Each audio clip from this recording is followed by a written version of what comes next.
Bonjour. Salut tout le monde, salut Stéphane. Ah, bonjour Kevin. Alors, comment s'est passée cette semaine? Alors, Je... semaine difficile, je viens faire une semaine de jeûne, donc là je viens de rompre le jeûne Waouh, il y a quelques minutes. Euh, félicitations. voilà, j'ai eu la totale du jeûne, les maux de tête, le côté nauséeux, etc. Alors, sachant que c'est pas mon premier jeûne, mais la première fois que je fais une semaine. Et justement, aujourd'hui on avait dit qu'on allait parler du neurohacking, pour avoir de Mhm. l'énergie, booster l'énergie, parce que j'ai jamais eu aussi peu d'énergie et mon cerveau était complètement embué, etc.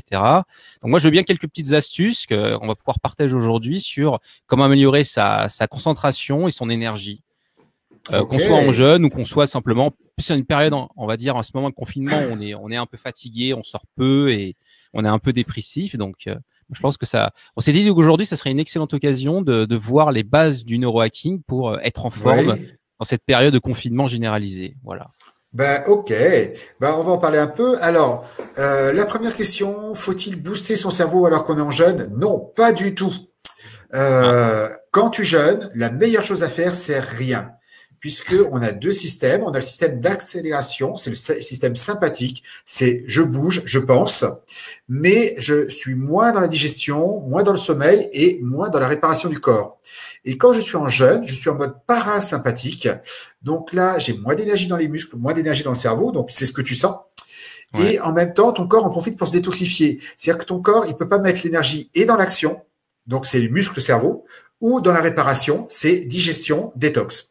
Et donc là, quand tu es en détox, c'est justement ce que tu as fait, c'est juste parfait. Et c'est vrai que c'est le bon moment pour faire la cure détox. Alors, très sincèrement, Kevin, moi, je l'ai fait qu'une seule fois, un jeûne d'une semaine. Ça a été très dur pour moi, comme toi. C'est-à-dire qu'au début, bah, tu me dis, tu as eu des symptômes désagréables, Mhm. et puis là, ça va mieux, mais en même temps, tu n'as pas beaucoup d'énergie. Eh Mhm. bien, c'est tout à fait normal. C'est ton corps qui, toi, tu n'as pas l'énergie d'agir, mais ton corps met l'énergie pour se détoxifier. Tu vas voir que quand on va revenir à l'alimentation, alors, je pense qu'en attendant un petit peu, tu serais passé dans un mode action, mais de toute façon, quand on jeûne, on a de l'énergie, mais on n'a pas l'énergie de faire plein de choses. Euh, si on jeûne, notre corps est en mode détox, donc en mode parasympathique. Donc, il ne peut pas être en mode action, mode sympathique.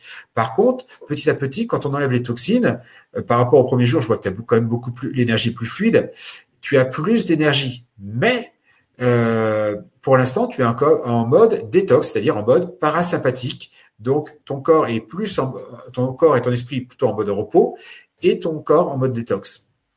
Ok, intéressant. Effectivement, j'ai pas fait grand-chose, mais ça fait du bien. Quand on avait dit, C'était le meilleur. c'était le conseil numéro un qu'on avait donné la semaine dernière, qui était de se reposer, voilà, d'arrêter de faire quelque chose, déjà faire un petit reset, un petit repos. Alors, donc tu sais, comme on l'a déjà dit, mais en fait, tu es en pleine rédaction de bouquins, là, un bouquin sur neurohacking. Et donc, Oui, on s'est dit qu'aujourd'hui, bah, ça serait pas mal de vous donner les bases du neurohacking. Alors, neurohacking, je pense qu'il va falloir faire un petit travail de démocratisation, parce que c'est pas encore très connu dans la sphère francophone. Donc, je pense que tu es l'expert, on va dire, l'expert de cette thématique. Comment tu définirais le neurohacking en quelques mots? Si je te demande, par exemple, comme un alors, que sais-je, tu vois, si je te dis en version très courte. voilà. Alors, le neurohacking, c'est les méthodes pour booster, pour ne pas dire doper son cerveau. C'est-à-dire avoir le cerveau qui fonctionne au top du top. C'est-à-dire le top de l'énergie, le top du moral, le top de la mémoire, le top de la concentration et le top de la bonne humeur. Mais aussi la nuit, le top du sommeil. Bah, c'est C'est bien un ensemble, résumé. voilà. Alors, le hacking, alors on connaît les hack life, tu sais, les petites astuces de vie qui facilitent la vie. On connaît le hack informatique qui a été, il faut savoir que les euh, Bill Gates, comment il s'appelle, celui d'Apple, le patron d'Apple, Steve Jobs, non? Steve Ouais, Jobs, étaient des hackers, c'est-à-dire c'était des bidouilleurs informatiques. c'est vrai. Et aujourd'hui, on s'intéresse au biologique, donc c'est les biohackers, les hackers du bio. Alors, c'est le bio, le corps en général, et notamment, aujourd'hui, à notre époque, c'est surtout hacker le cerveau. Parce que l'endroit où on a souvent une limitation, c'est pas notre corps. Bon, alors, si les sportifs l'ont, mais la plupart des personnes, ils ont surtout une limitation en termes de cerveau. Alors, quand je parle du cerveau, je parle et de l'énergie et du cerveau. Pourquoi? Parce qu'on est une période où on surutilise notre cerveau. Et donc, alors ça vient des États-Unis, bien sûr, ils adorent explorer un peu les trucs bizarres, mais en même temps, il y a des choses qui sont intéressantes, il y a des choses qui sont moins intéressantes. Mais là, c'est intéressant.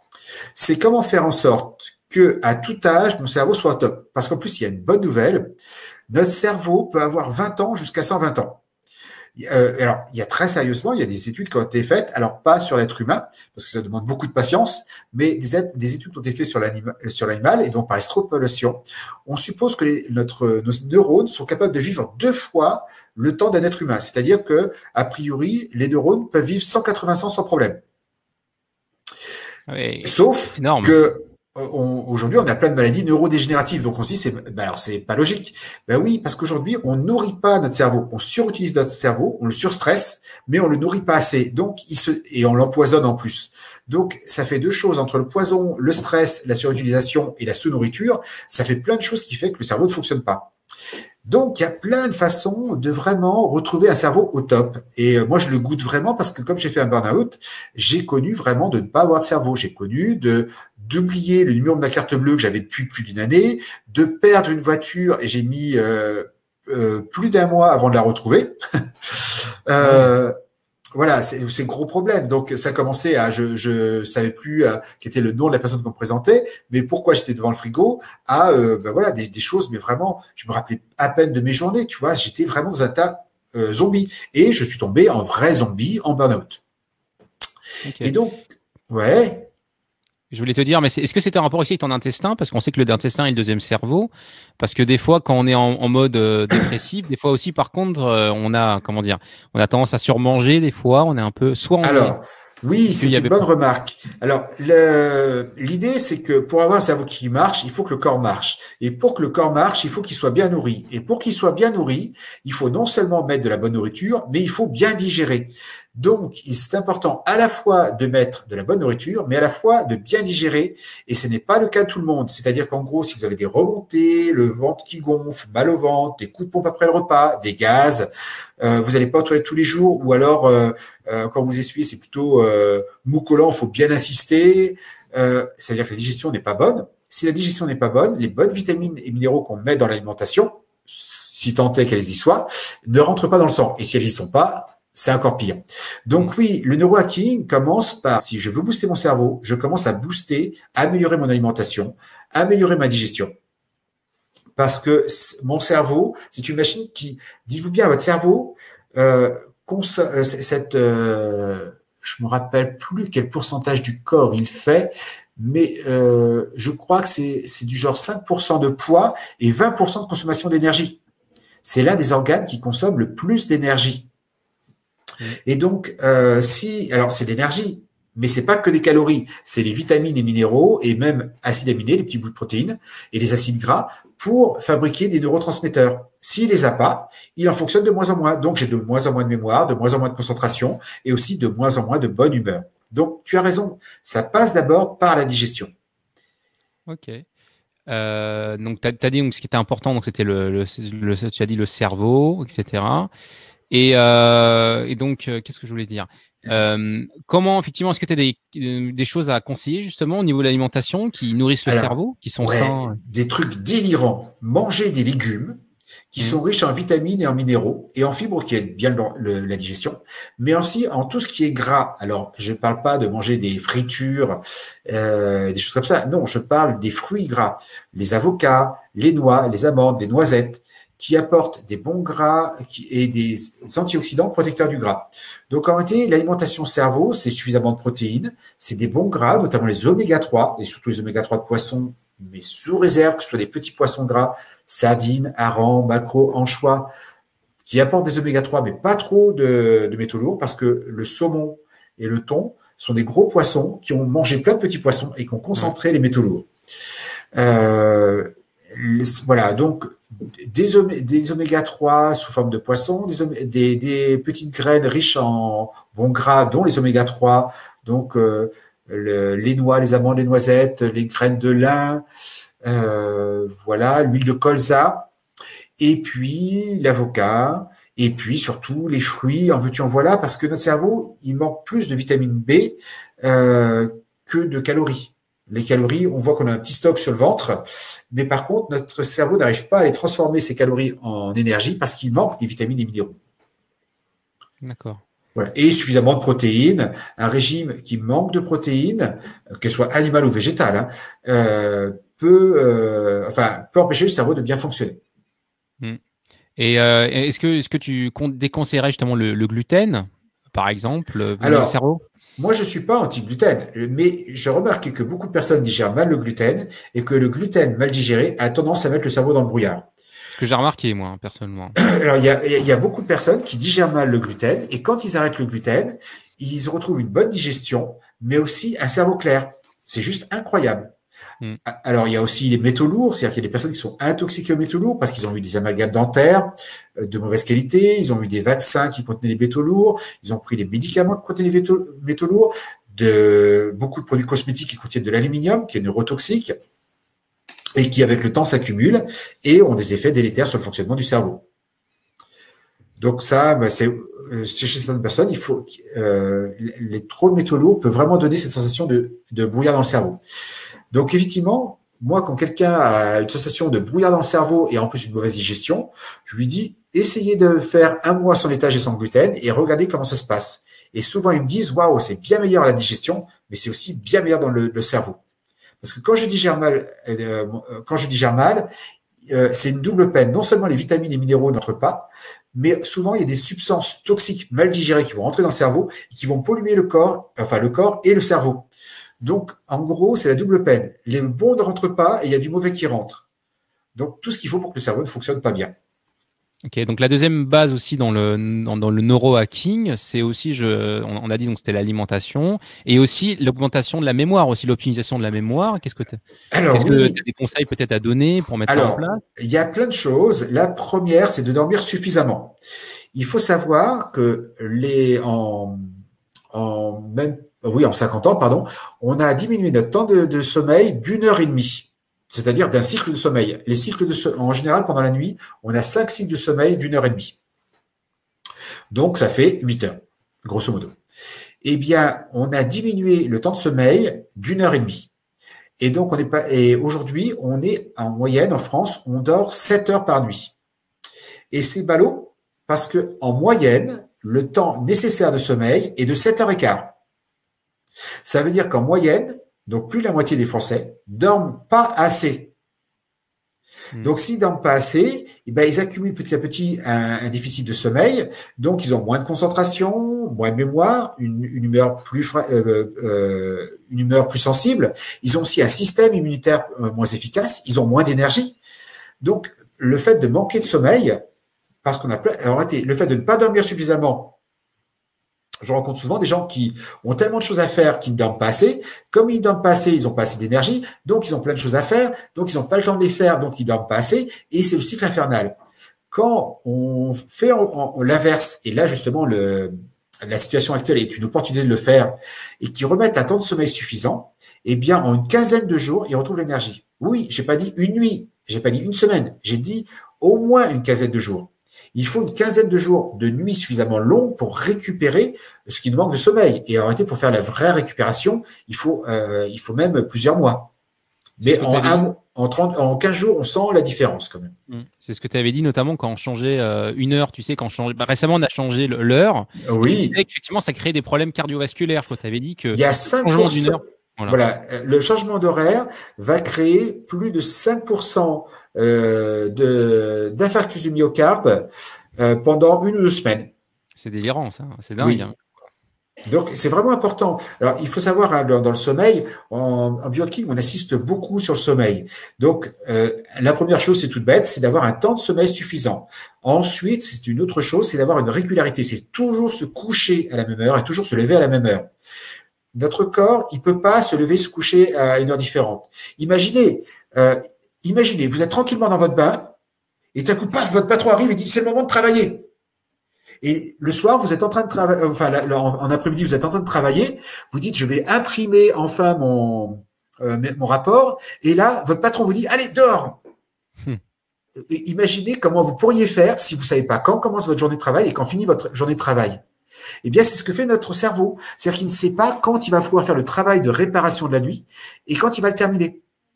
Et donc, si c'est régulier, eh bien, comme votre travail, c'est bien régulier, vous avez le temps de vous préparer pour arriver à l'heure au boulot et vous commencez le boulot au moment où vous êtes prêt et vous le finissez, vous calez votre journée pour avoir fini et de ne pas laisser du travail en cours. Enfin, en tout cas, du travail qui pourra être repris le lendemain. Donc, notre cerveau, il a la même chose. Il a besoin de la régularité. Plus on est régulier, plus notre sommeil est récupérateur. Ensuite, il y a d'autres astuces. Alors, j'ai vraiment pu le mesurer. Je vais te montrer un petit gadget. Alors, c'est un petit gadget qui coûte quand même 400 €. Mais grâce à ce petit gadget, j'ai diminué mon temps de sommeil d'1h30. Alors, sachant que moi, je faisais pas partie des personnes qui dormaient pas assez. Je dormais ce qu'il faut. J'ai fait 10 ans sans réveil.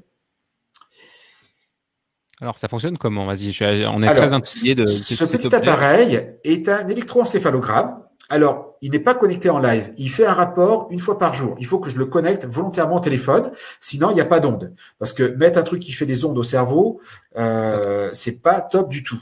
Et ce qu'il fait, eh bien, il me dit, alors je vais retrouver, j'ai une application. Donc le matin, je fais la synchronisation. Hop, non merci. Et il me raconte ma nuit. Donc, voilà. Donc là, par exemple, voilà. Okay. Là, c'est la nuit dernière. Alors, c'est assez amusant parce que c'est la nuit, l'avant-dernière nuit, donc qui est plutôt dans la très bonne moyenne. Ouais. 93%, tu vois, je me suis endormi en 21 minutes. J'étais un peu lent. Je me suis réveillé pendant la nuit 2 fois et pendant 6 minutes. Donc, c'est plutôt bon. Et hier, je suis tombé sur la tablette de chocolat. Le chocolat, c'est très initiant, mais il contient de la caféine, surtout que un tout petit peu de caféine, un peu d'excitant. Surtout le soir, ouais. Exactement. Voici ce que ça donne quand on prend du chocolat le soir. Tu t'es réveillé 7 fois. Ah oui, d'accord. Ah, effectivement, oui. Alors, je suis tombé sur la tablette de chocolat le soir. Je suis un drogué du chocolat, il faut pas me passer le chocolat. Alors, l'avantage de cet appareil, c'est que j'ai une vision très, très précise de mon sommeil. Même, donc là, j'ai exactement le temps de sommeil, la qualité de sommeil, mais mieux, j'ai mes phases de sommeil. Tchoup. Alors, 6h27, c'est ce que c'est le temps que tu as dormi, hein, c'est ça? Et puis voilà. Je vois les phases. Okay. Ah ouais, je vois, d'accord. Léger, éveil, ok. Voilà. Alors, c'est pas le temps que j'ai passé au lit, c'est le temps où j'ai dormi effectivement. Donc là, tu vois, c'est un pas un encéphalogramme. C'est un résumé de nuit qui est quasiment parfait. Tu vois, j'ai eu, alors je vais essayer de vous montrer. J'ai le sommeil profond, et puis ensuite une petite phase de, c'est quand c'est tout en bas, c'est le sommeil profond. Au milieu, c'est le sommeil léger, et en haut, c'est le sommeil des rêves. Et les deux sommeils récupérateurs, c'est celui le plus en bas et celui qui est en vert. Et là, c'est les périodes d'éveil. Donc, tu vois, je me suis réveillé 2 fois la nuit. Donc, j'ai bien fait mon cycle. En bas, c'est le sommeil récupérateur du corps. Et en haut, le vert, c'est le sommeil récupérateur du cerveau. Okay. Est-ce que toi, parce que qu'est-ce qu'ils considèrent comme éveil? Parce que des fois, on se rendort tout de suite. Est-ce que éveil, t'es allé, je sais pas, aux toilettes? Alors, c'est ultra précis. C'est-à-dire que il me dit quand je me lève, il me dit quand je me réveille juste 1 minute. Il compte les temps de réveil de plus de 2 minutes. Au-dessous d'1 minute, il considère que ça n'a pas d'impact sur la qualité du sommeil. Par contre, plus de 2 minutes, je remonte trop haut en conscience et donc je vais mettre plus longtemps à redescendre dans l'endormissement et donc j'aurai un sommeil de plus mauvaise qualité. Quand ça arrive, comme cette nuit chocolatée, eh bien, ça c'était la bonne nuit. J'étais super content et tout. Et ça, voici une demi-tablette de chocolat noir, 100%. Déjà, tu as changé 17 fois de position, on voit. Tu as dormi moins longtemps. Voilà. Donc, l'avantage de cet appareil, c'est que je vois à quel point, quand je fais quelque chose, ça n'impacte ou pas. À quel point, quand je suis mes routines, j'ai un sommeil profond, bien récupérateur. Je peux doubler. Si je fais tout bien, je double la quantité de sommeil récupérateur. Et si je fais tout mal, je reviens au chiffre d'avant que j'utilise cet appareil-là. Et donc, j'ai moins de sommeil récupérateur. Donc, avant, je dormais presque 9 heures moins le quart, 8h45. Et sur 8h45, j'avais presque 1h30 à 2 heures de réveillé. Et en plus, le sommeil récupérateur, je n'avais que 50 minutes, le sommeil récupérateur du corps. Aujourd'hui, j'ai au moins le double, donc 1h40, voire plus. Des fois, j'atteins les 2 heures. Donc, j'ai 2 fois plus de sommeil récupérateur du corps. Pourquoi? Parce que comme je peux le mesurer. Alors, la différence entre les deux, sur la nuit, elle est subtile. Tu vois, c'est une nuit un peu meilleure, un peu plus mauvaise. Là, j'ai des chiffres précis et qui me permettent de voir quand je fais mon jogging trop tard ou quand je fais pas mon jogging, quand je fais mon jogging le midi ou le matin, je vois la différence. Donc, le biohacking, tu vois, c'est déjà ça. J'utilise un appareil qui va mesurer la qualité de mon sommeil et en fonction des informations que j'ai, je vais modifier mon comportement. Alors, je vais l'enlever parce que je vais pas trop sérieux, mais c'est vraiment, alors c'est marrant, c'est français, mais c'est là un bijou de technologie. C'est l'un des meilleurs appareils pour mesurer la qualité de son sommeil.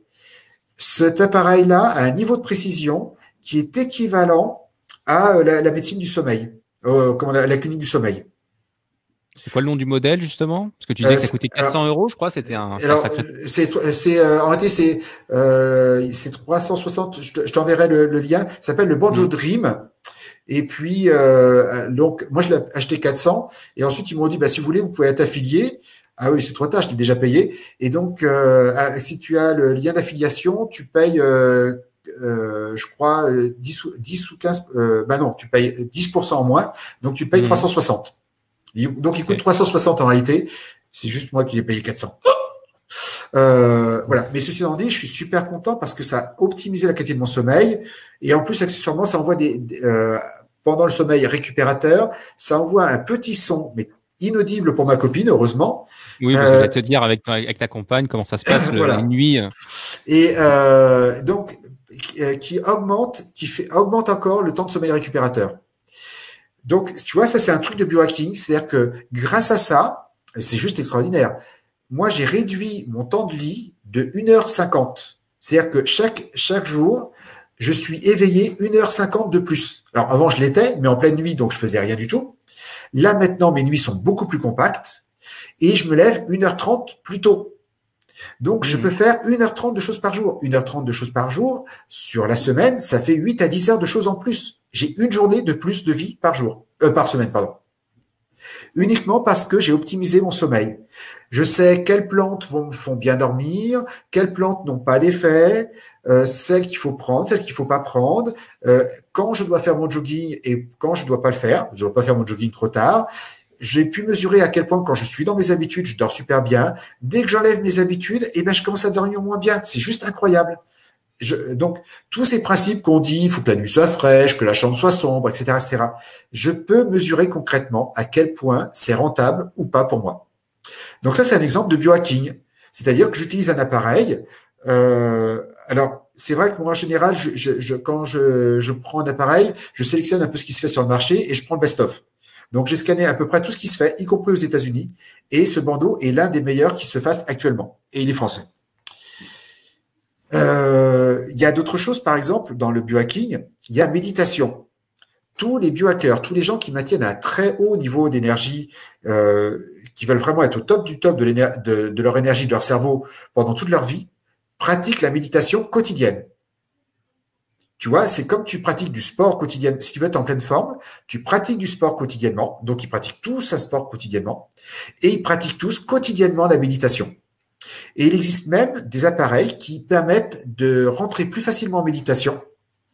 Et donc, la même chose, tu fais de la méditation, mais beaucoup plus dense. Donc, tu as la vertu de la méditation, mais sans perdre autant de temps.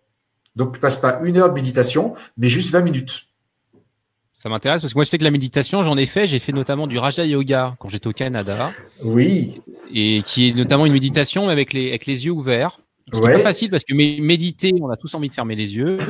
Qui est une méditation qui est notamment faite pour être dans des situations notamment stressantes, par exemple dans la vie du quotidien, pour garder son calme. Mais effectivement, si tu as des astuces pour méditer, parce que méditer n'est pas si simple. Alors, je ne peux pas dire que j'ai des astuces parce qu'il y a plein de façons. Moi, je suis un pratiquant actif. C'est-à-dire que aujourd'hui, je peux m'asseoir, fermer les yeux et faire le vide dans mon esprit. Alors, je vais pas le faire pendant 30 minutes parce que ça va être un peu casse-pied pour vous. T'as pas une machine spéciale justement là. Alors ici, alors je l'ai pas là, je l'attends. En réalité, tu as peut-être entendu parler des sons binauraux. Moi, c'est ce que je faisais avant. Je fais de la respiration, je marche. Alors, je peux faire de la respiration en étant en position de méditation. Je peux faire de la méditation en marchant, mais en écoutant des sons binauraux. Les sons binauraux sont des sons qui sont un peu décalés et qui obligent ton cerveau à se mettre en mode méditation.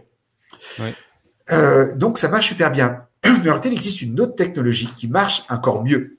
Et oui, parce que nous avons beaucoup d'informations qui passent par les oreilles, mais le principal des informations, elles passent par où? Par les yeux. Et donc, il existe des appareils, des masques qu'on met sur les yeux et qui t'envoient des lumières et qui font la même chose que les sons binauraux, mais pour les images, pour les yeux. Donc, tu as des lumières qui sont décalées.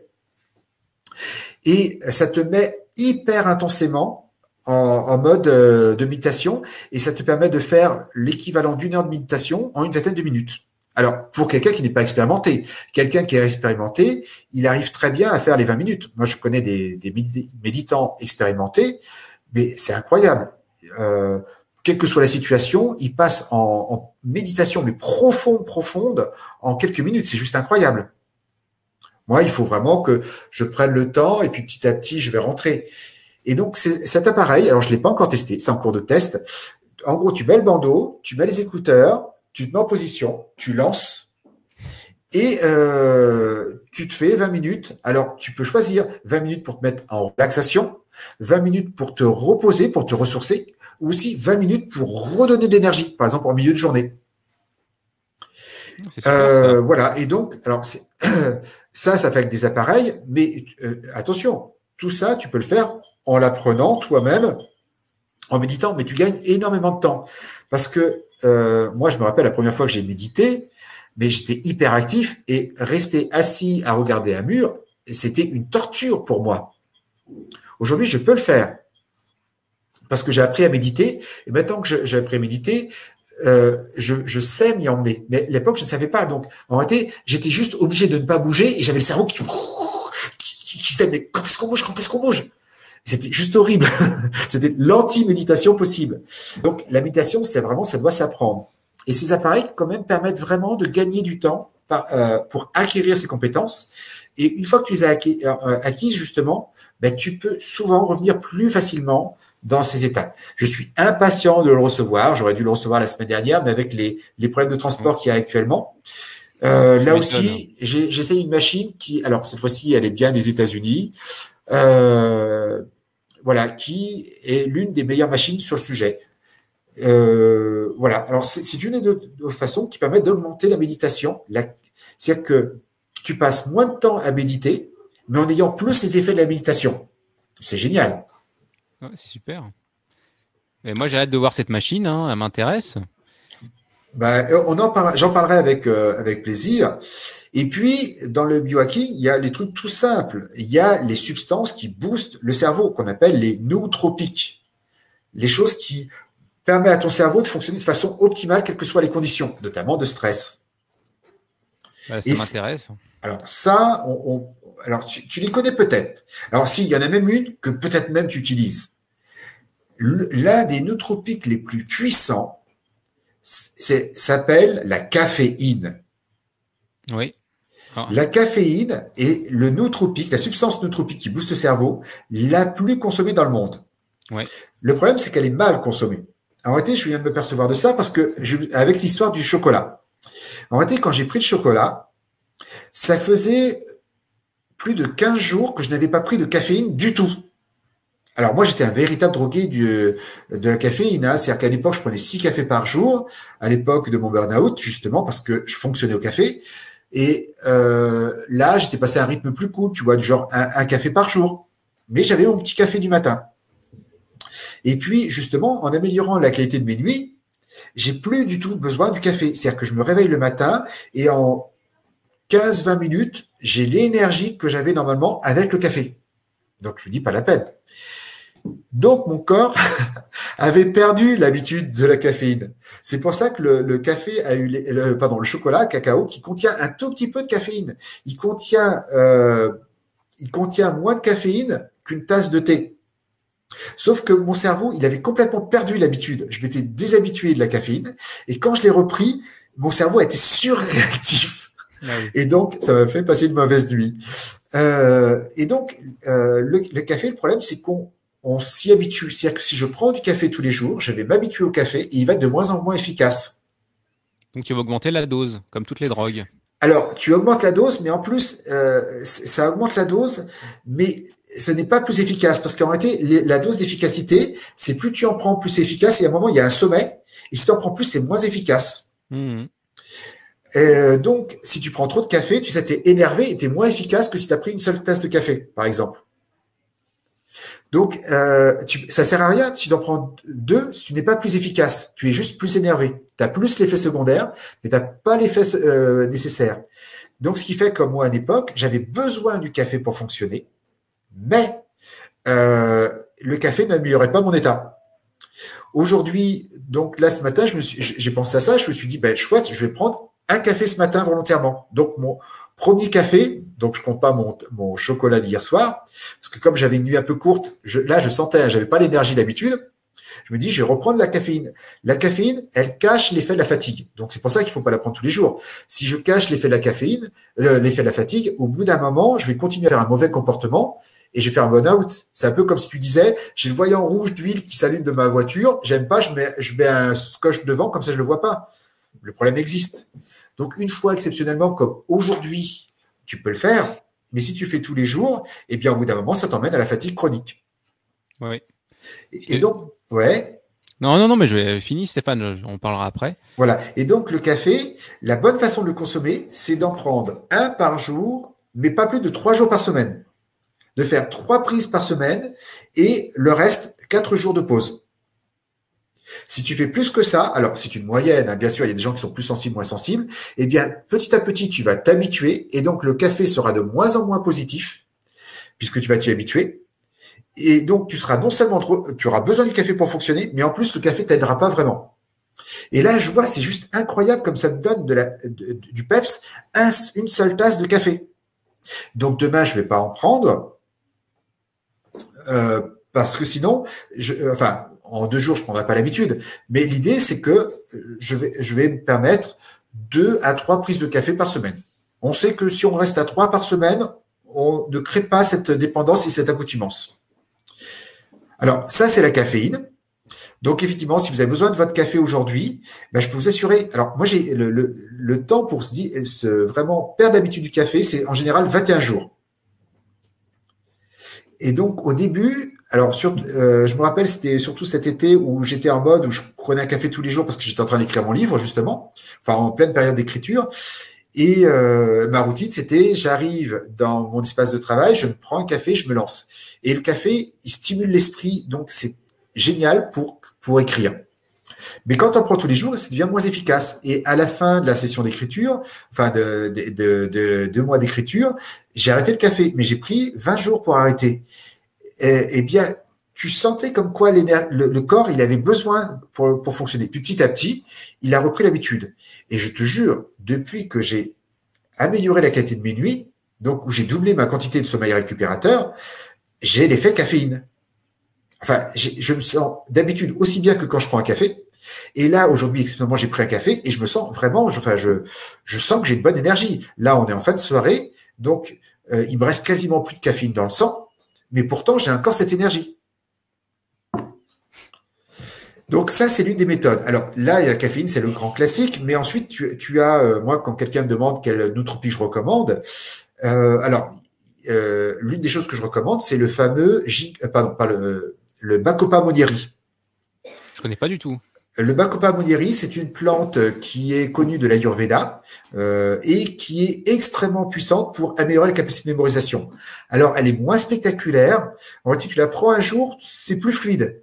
Mais plus tu la prends, plus ton cerveau devient fluide. Ah ouais. En réalité, elle améliore la capacité de mémorisation sur le long terme. Et c'est une plante qu'on peut prendre sur le long terme. Donc, elle est intéressante pour ça. Et on la trouve facilement quand même? Ah, dans tous les magasins bio. Bacopa monnieri.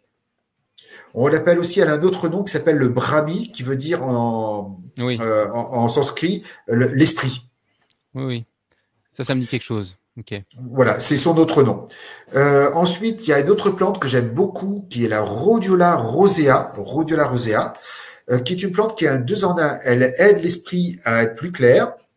Et je me rappelle quand je la prenais pour apprendre, pour mémoriser des informations. Et donc, le mieux, c'est une plante qu'on prend à jeun. Le Bacoa mais il est moins spectaculaire tu prends à jeun aussi, mais il est moins spectaculaire. La Rhodiola rosea, je la prenais, 30 minutes après, j'avais vraiment cet esprit clair. Tu vois, oui, je vois. Prêt à être concentré. Et en plus, ça aide à mieux supporter le stress du quotidien.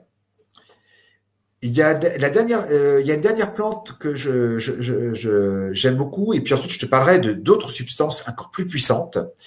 On appelle le jasang indien, qui s'appelle l'ashwagandha ou jasang indien, l'ashwagandha, et c'est une plante qui aide toutes les hormones à fonctionner, y compris les neurohormones, les neurotransmetteurs, la dopamine qui dope mon cerveau, l'acétylcholine qui est mon espace de travail mental, ma sérotonine qui me rend serein. Et l'ashwagandha régule tout ça. Accessoirement aussi les hormones sexuelles pour les hommes, pour les femmes. Donc en général, ça donne une meilleure libido. C'est une plante qui est très agréable. Par contre, comme elle est très puissante, comme la rhodiola d'ailleurs, en général, il ne faut pas l'utiliser plus d'1 mois d'affilée. Donc ce que je peux faire, alors là, ça fait environ 1 mois que je prends quasiment plus de nootropiques, ou vraiment juste de façon ponctuelle quand j'ai un boulot où je dois vraiment être bon. Ou comme ce matin, là où ma nuit était moyenne, et donc j'avais besoin d'un petit soutien, et c'est juste incroyable. Tu vois, le café exceptionnel comme c'est bon. Mais si je prenais du café tous les matins depuis 15 jours, j'aurais pas eu cet effet-là. Et donc ces plantes-là, on peut les prendre. 1 mois, je vais prendre du rhodiola le matin. 1 mois, je vais prendre de la ashwagandha le matin. 1 mois l'un, 1 mois l'autre. Ah, la dernière que j'aime bien et qui est bien en cette période, c'est le ginseng, tout simplement, le ginseng tout court. Le ginseng donne beaucoup d'énergie, aussi d'énergie sexuelle, mais aussi de l'énergie au niveau du cerveau. Mais c'est la même chose, il ne faut pas la prendre plus d'1 mois d'affilée. Donc, on peut tourner d'affilée. Donc, prendre 1 mois un nootropique, 1 mois un autre, 1 mois un troisième, pour éviter de s'habituer.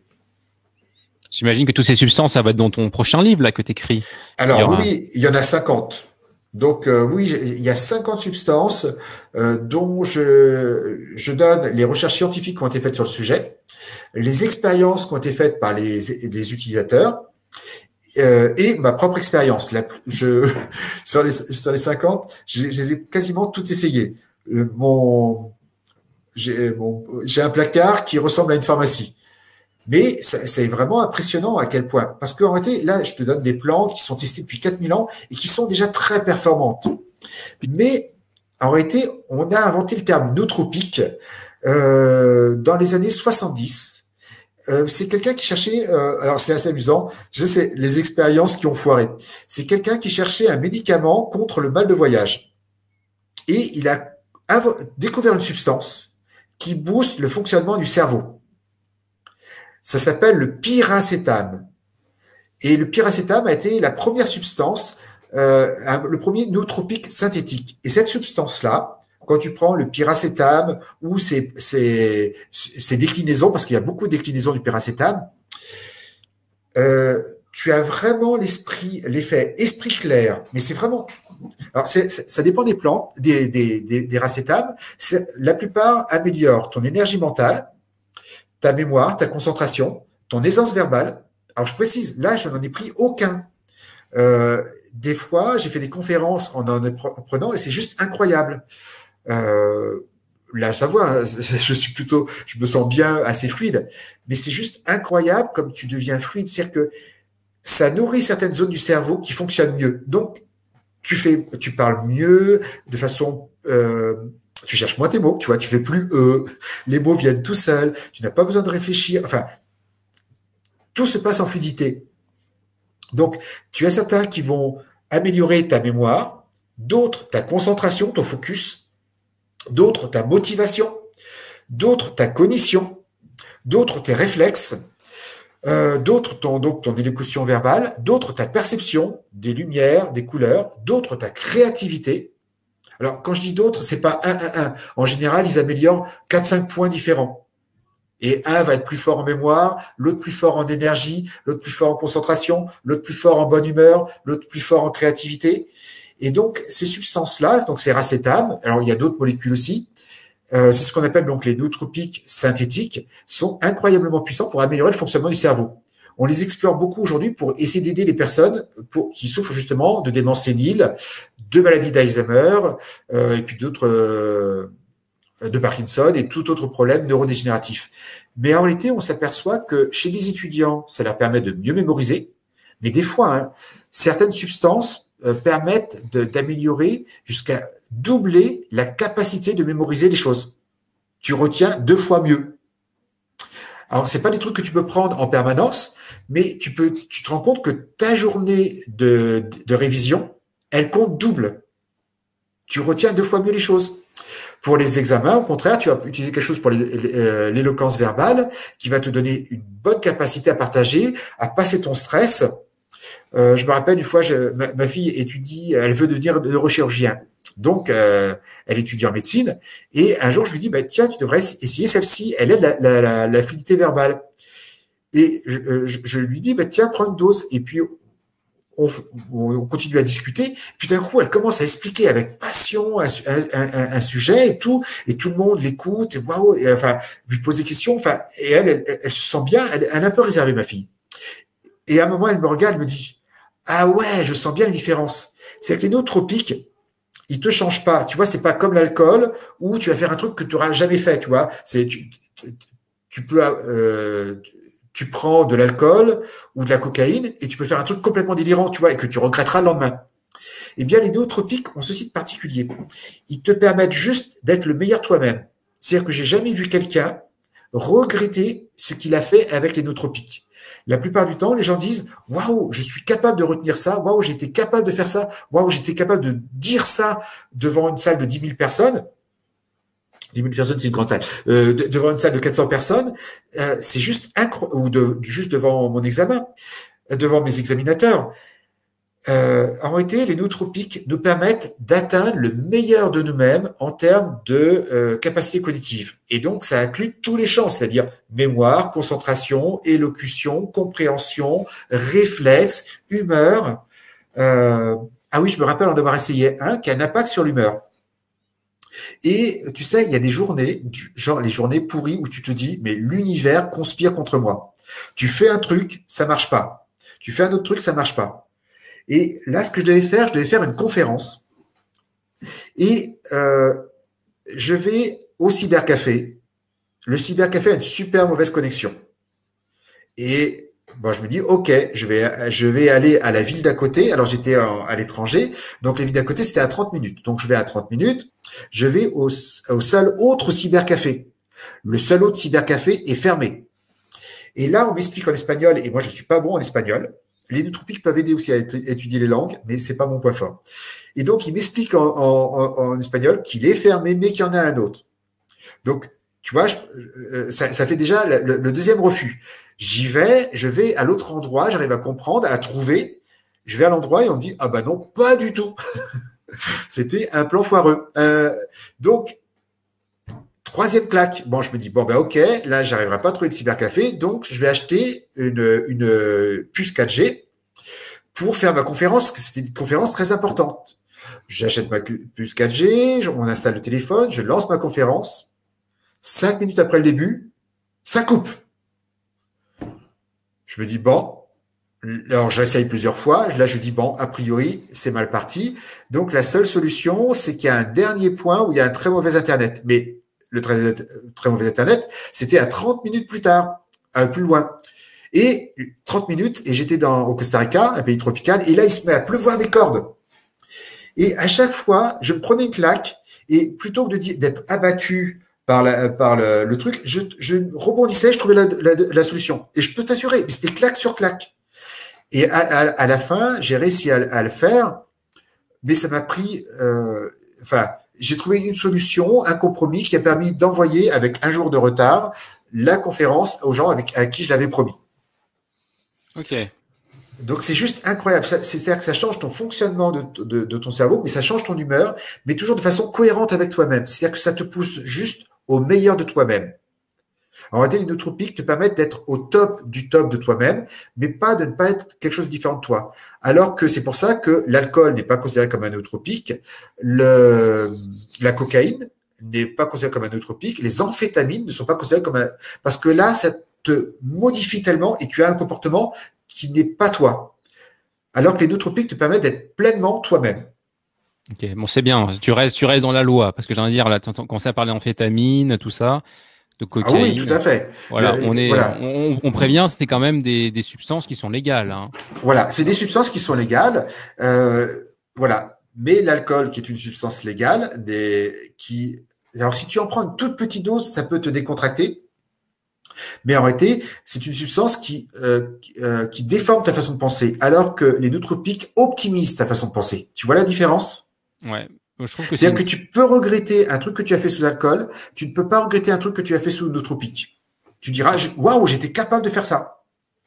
Très bien, bah, ça a l'air d'être une très bonne conclusion parce que aujourd'hui, donc on a brodé. Est-ce que tu as d'autres choses que tu voudrais dire quand même? Un dernier point, peut-être finir sur le neurohacking justement. Donc, Alors, on a parlé de beaucoup de choses, du sommeil, de l'utilisation du cerveau, des substances à prendre.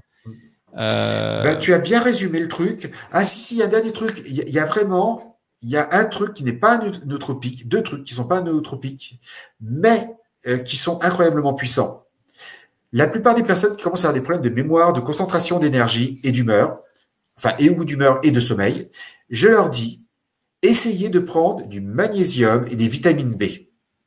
Le cocktail des deux, chez 8 personnes sur 10, ça améliore du mieux. Pourquoi? Parce que la plupart d'entre nous mangeons pas bien ou digérons pas bien.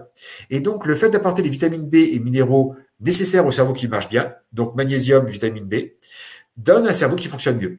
Alors, c'est la recette de base. Dans les nootropiques, dans le biohacking, il y a aussi tout ce qui permet au cerveau de se reconstituer, les oméga 3, la choline, donc des substances qui permettent au cerveau de se régénérer, d'être toujours jeune. Voilà, c'est en tout cas mon objectif personnel, mais on connaît tous des personnes âgées, mais qui ont une vivacité d'esprit de quelqu'un de 20 ans. Donc, c'est possible. Et ben, en général, ce sont des gens qui gèrent bien leur stress, qui se nourrissent bien, qui ont une vision positive de la vie, parce que c'est aussi le programme que tu as influence le fonctionnement du cerveau. Donc, voilà, moi je pense que tu as bien résumé le neurohacking. C'est bien manger, bien dormir, prendre les compléments nécessaires pour que ça fonctionne bien, le cas échéant. Et puis ensuite, il y a des petits gadgets comme la méditation, la méditation, qui est une chose extraordinaire. Tous les biohackers, tous les grands noms du développement personnel aux États-Unis, et même en France d'ailleurs, pratiquent la méditation. Tu ne peux pas être au top du top si tu ne médites pas. Alors, par contre, voilà, toi, tu parlais de méditation assis à rien faire. Beaucoup font la méditation en écoutant des guidances verbales. D'autres utilisent le masque et la guidance verbale. Il y a plusieurs stratégies. Mais la méditation, c'est quelque chose qui permet d'avoir la force de mettre le cerveau sur la longueur d'onde qu'on veut, soit en mode zen, soit en mode action. Et les grands méditants sont capables vraiment comme de passer une vitesse. C'est-à-dire que si on leur dit « soyez hyper actifs », hyper vigilants, ils sont hyper vigilants. S'ils disent soyez super détendus, plaf, ils sont super détendus. Et ils sont capables de passer de l'un à l'autre, mais vraiment comme quand je fais ce mouvement. C'est juste incroyable. Et nous, on aurait besoin de le faire parce que quand on est sous stress, on voit qu'on a du mal à prendre du recul. Et puis, il y a des moments où il faut qu'on y mette. Et quand on est fatigué, on voit qu'on n'arrive pas à se mettre au niveau de l'activité. Enfin, cette activité concentrée. Donc, la méditation fait partie des choses importantes. Voilà, on a fait un bon résumé de mon bouquin. Voilà, on a fait un bon résumé. Alors, ton bouquin, est-ce que tu as nouveau un peu quand il va sortir? Alors, pas du tout. Donc, il doit sortir environ en septembre, mais environ avec cette histoire de confinement, ben, il y a des bouquins qui vont pas sortir. Donc, s'ils vont pas sortir, ils vont sortir plus tard. Donc, je ne sais pas encore avec mon éditeur quand il va sortir. J'aimerais vraiment qu'il sorte pour la rentrée, pour septembre. Voilà, en français, c'est le seul livre complet sur le biohacking, le neurohacking et les nootropiques. Oui, parce que tu es le premier à écrire sur ce sujet, je crois, en français. Hein. Parce qu'il en français, oui. Ouais, il n'y a pas d'autres livres hein, de ce que j'ai vu. Non, tout à fait. Voilà, c'est vraiment. Et alors, j'ai voulu surtout. C'est pas un livre qui est écrit pour les médecins. C'est un livre qui est écrit pour les gens qui, comme toi, moi, sont actifs, aiment vivre leur vie, kiffent leur vie et aimeraient en profiter pleinement. Et donc moi j'écris déjà 8 bouquins sur la santé naturelle, donc je parle de l'énergie du cerveau, mais là j'en parle avec en mode vraiment focalisé pour avoir un cerveau et une énergie au top. Et dis-toi bien, depuis que j'explore ça, mais je vois à quel point mon énergie est sharp. Alors pas toujours, hein, j'ai aussi des moments où je me repose. Ben, tu vois, quand je jeûne, je suis plus dans l'esprit très cool, mais ça me dérange pas. C'est important d'avoir ces différentes vitesses. Mais quand j'ai besoin d'avoir la patate, je peux l'avoir. Et le biohacking, c'est pour moi, je le vois plus en tant que naturopathe comme une version améliorée et réactualisée de la naturopathie. C'est juste de la naturopathie 2.0 réactualisée. Parfait. Ben, ce sera le mot de la fin, Stéphane. Ouais, Voilà. Bon, on vous dit donc à la semaine prochaine. Donc là, le sujet, on va voir un peu la semaine prochaine. On n'a pas encore arrêté de sujet pour la semaine prochaine, mais voilà, s'il y aura des idées dans les commentaires, des sujets que vous aimeriez bien traiter. Donc, voilà. Stéphane, je ne sais pas si tu me diras aussi s'il y a des sujets que tu Voilà. en Donc, on particulier. vous donne rendez-vous. Donc, on a dit que la semaine prochaine, on serait un peu plus tôt. On vous donnera un rendez-vous pour 16 heures. C'est ça. Ok, ben écoutez, ce sera avec grand plaisir. J'espère que cette conférence vous aura plu. Si vous avez des questions sur comment justement sur ce qu'est le neurohacking, ben n'hésitez pas à les poser. Je me permets de dire, mais sur mon site, sur mon YouTube, il y a déjà des informations sur le sujet, donc n'hésitez pas déjà à les explorer. Il y a beaucoup de réponses sur mon site déjà, et je prépare bientôt une nouvelle série de vidéos où là, je rentre encore dans les nootropiques les plus puissants. Donc, ça va être assez réjouissant. Eh bien, bonne soirée. Et puis, on se dit donc la semaine prochaine, Kevin. Ciao Stéphane. Ciao à tous. Bye bye. Ciao, ciao. À très bientôt.